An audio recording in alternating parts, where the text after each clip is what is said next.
CBSE 10th board रे 98.4% रखी उत्तीर्ण होती पुरीर श्रीजिक्ता प्रधान। आम सहित सीधा सड़क कथा केमी कौन प्रस्तुत होते।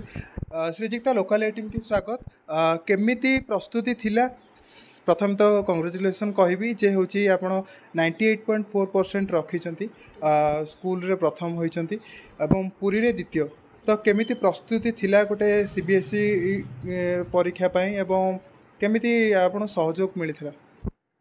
मत तो बहुत सहयोग मिलता पेरेंट्स ठू ग्रैंड पेरेंट्स ठू आउ पूरा फैमिली ठू आउ से माने सपोर्ट करथिले बेली मु भलसे परिश्रम कर पारथिली आउ माने पाठ पढ़ा तो थिला हेले से मानको सपोर्ट भी बहुत थिला। अच्छा केतनीति केते घंटा परिश्रम करुथिले?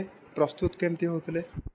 स्कूल थिला बेले तो घंटाटा सेल्फ स्टडी करथिली नहले एग्जाम जेतबेले पाखे आसला सेतबेले टिके अधिक पढ़ा पढ़ी करली। अच्छा स्कूल रे सहयोग केमती थिला?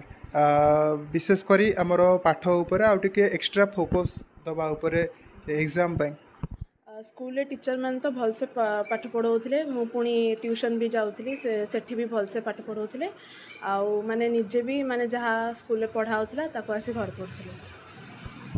आगु को कौन एम रही? एबे तो साइंस नहीं तापरे एडमिनिस्ट्रेटिव लाइन रे जीवा पे इच्छा अछि।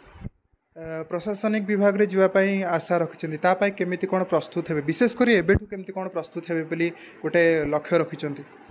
परिश्रम तो करी सब आउ जहाँ फ्यूचर रे देखा जिवो। घरे केते सपोर्टिव आपन को एई लाइन रे आगु को जीवाई?